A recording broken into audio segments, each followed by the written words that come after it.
All right, so the Fan Guest Hotline we go, powered by Gruber Law. He is the one, the only, Andrew Wagner. Follow him on Twitter by Andrew Wagner. Now, why don't you smile? Act like you're happy to be here. Be happy, Drew Wagner. You know me better than that, Steven.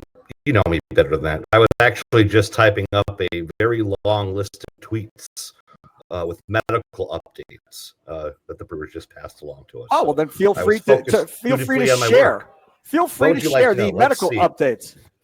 You can also find this at by Andrew Wagner on Twitter. But here's the rundown. Grant Anderson has posterior tibialis tendonitis.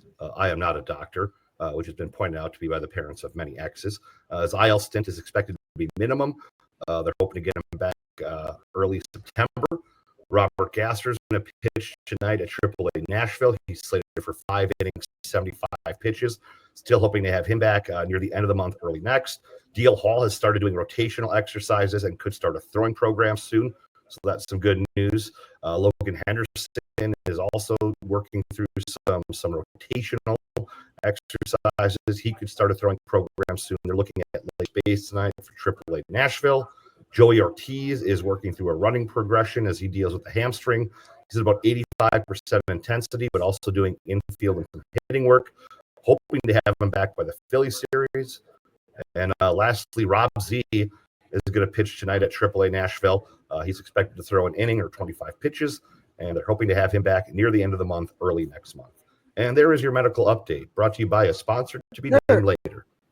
There is no way that Robert Gasser is pitching tonight. That is not accurate. I'm sorry. It's the 29th. And I just watched that dude pitch on TV the other night. And I was like, maybe that was a replay of a game. I thought it was live. So then I went to look at the game log, and sure enough, no, he did pitch just the other day on the 24th, 4 2/3, couple of runs, 3 hits, and did give up a home run in that game. Speaking of Robert Gasser, we talked about this earlier on the Mason Crosby show, me and Tommy, about the idea of Robert Gasser being a guy that they can bring out of the bullpen in the playoffs, similar to Ashby, because more than likely DL Hall will not be ready. So do you see that as a possibility? A guy that hasn't really been here for, 8 or 5 of the 6 months of the entire season somehow ends up on this postseason roster? Yeah, absolutely. Yeah, I could totally see that. Listen, they're stretching him out right now because it never hurts to stretch a guy out. And you never know when you're going to need another starter. And if we kick Mizorowski to the bullpen. That's when you're going to need another starter. I think the plan is probably to use Gasser out of the bullpen, but they're stretching him out right now as a starter just in case, because it's easier to do that now than it is later on. So you have that option in your back pocket. But I totally see him being able to come out of the bullpen and give you a couple of innings, especially in a postseason series. To me, it makes sense. But when you expand rosters, he's the one that comes up. And then Mizorowski kicks to the bullpen for the remainder of the year. And Gasser then falls into that starting rotation to finish out the month of September. Mizorowski then pitches, high leverage situations for an inning here or 2 innings there. And they use Mizorowski like they used Josh Hader back in the day when he was Wild Thing as a starting pitcher down in the minors. They brought him up and said, hey, you're going to be a starter, but we just going to use you here for the time being. And then, of course, he never got that job back. I think Mizorowski will be back starting next year. But I definitely see this as a situation where Gasser gets the rotation, maybe at some point in September, finish out the season, and then Mizorowski is the guy that comes out of the bullpen in anticipation of continuing in the bullpen come the postseason, and then it's Woodruff, Peralta, and Priester probably with Quintana as that 4th guy starter if you want 4 starters in the playoffs.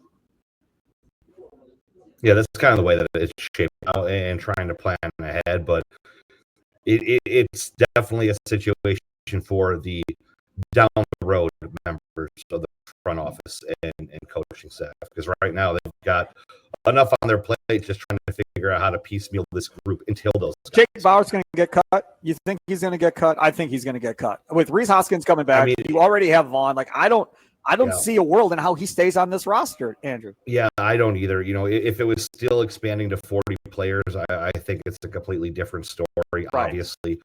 I don't know how they'd make the math work. I mean, there's Listen, Tommy and I were talking about this last night. There's going to be a lot of difficult decisions that have to be made in a couple of weeks with all the guys that are coming back and the roster's expanding and trying to shore everything up for that run and then figuring out the postseason roster. I mean, it's going to be tough, but at the same time, it's a really good problem to have. Like there could be a lot worse. You could be trying to figure out how to fit guys onto a roster when you don't have enough good players. And they're looking at a situation where they're going to kind of have an excess, and they're going to have to part with guys that are important to this team that have helped them get to this point. But that's the nature of the business, and sometimes you have to make those tough decisions to get where you want to go. I agree with you on that. Jackson Churio, the other guy that's going to be coming back here shortly as well. That means the end of Lockridge, I would imagine, on this major league club, and he gets optioned down to Nashville. So I would assume his time is only probably a few more games here before Lockridge goes down to AAA. Yeah, and that probably seems like listen, I wouldn't be surprised though if Lockridge finds his way onto the playoff roster, because having a pinch runner is definitely something that is helpful in the postseason, and he is really, really, really good at that. So I would not be surprised if they find a way to fit him back on the roster. Start with Andrew Wagner of Forbes Sports. He joins us here as we are broadcasting live from Stenny's Lake Country out in Milwaukee. Come on out, hang out with us. Leadoff show powered by the Power Sports with Tommy Wirtz out here from 5 to 6:30 as well. Let's talk a little bit about the starting pitching situation in Brandon Woodruff. Right, so you pitch him give him that extra day off. He comes back yesterday, gives up one hit that, again, I hate baseball scoring. That should have been an error on Monasterio. It wasn't. They gave him a hit. Fine. So now he's 5 shutout innings. We get to the 6th. If this is a playoff game, there's no way Murphy allows him to go as long as Murphy allowed him to go last night. But he ends up giving up 5, and it's a 6-5 game by the time he gets out of there. There in the 6th inning.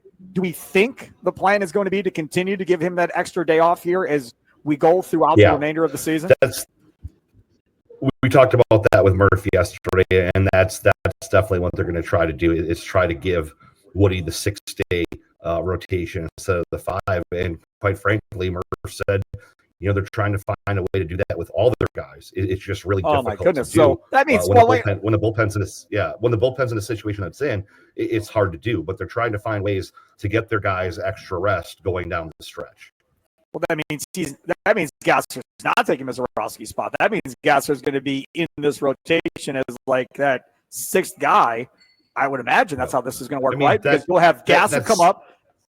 That could be, but it all depends on what happens between now and then. Like it's great in theory to give these guys extra rest, but again, you can't carry a bunch of relievers that you throw one day and they're no good for 3 days. Like that eats up at your bullpen. So they're trying to figure out a way to do it. Does that mean they're going to? I don't know. It's hard enough to do with one guy, in this case Woodruff, but then to do it with a bunch of guys is a little bit harder. What does help the situation is that once they get through this 19 and 18 stretch, they do have a significant amount of off days over the final couple of weeks, which could help them bump guys back a little bit and make some changes there. So there's a lot of moving pieces to this. And right now they're taking it one day at a time because that's really all you can do. That lineup last night was the best lineup he's put out in days.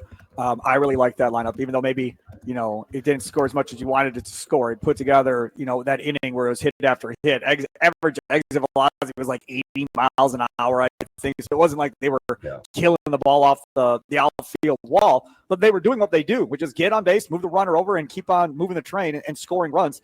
And again, doing it without that long ball in that situation until later in the game when Caleb Durbin ate his Wheaties and got a hold of another one, and all of a sudden he's got a chance to be at 10 or more home runs. Frelick's got a chance to be at 10 or more home runs. I don't think I would have bet either one to be at 10 or more home runs before the season started. And if you remember before the season, everybody was talking about Frelick changing his body, getting bigger, doing the weight program, doing all that stuff. Nobody really knew anything about Durbin before he got to Milwaukee. Is this real? Are both of these guys able to hit 10 to 15 homers a year, do you think, going forward? I think so, because and this is something that I bring up all the time with Tommy, and Murphy said it, the guys have said it.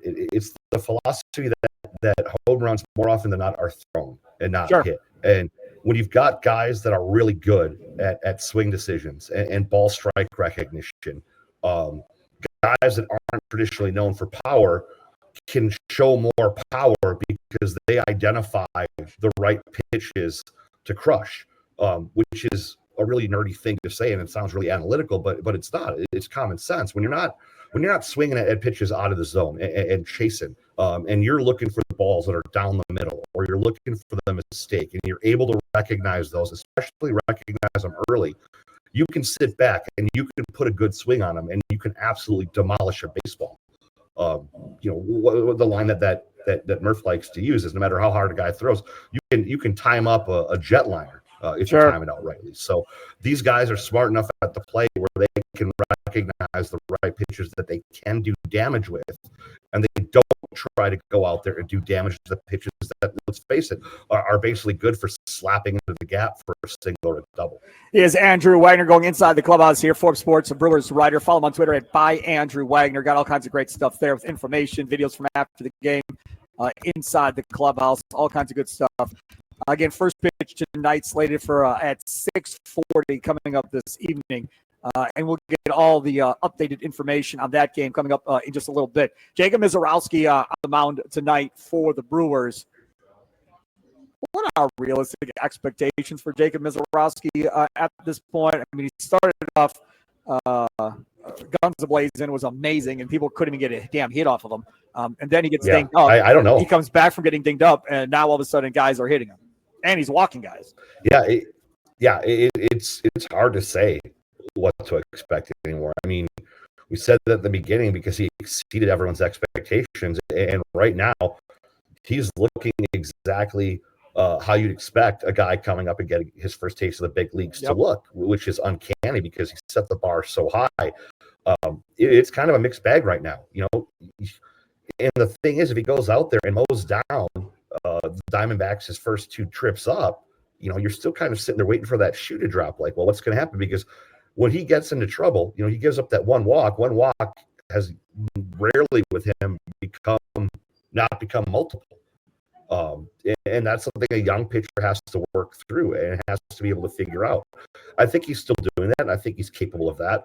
I think it'll help that he's playing back at home and has had some time, and he's had these experiences now where he's learned what not to do. It's a matter of putting that into practice. And listen, it's going to be no easy task tonight.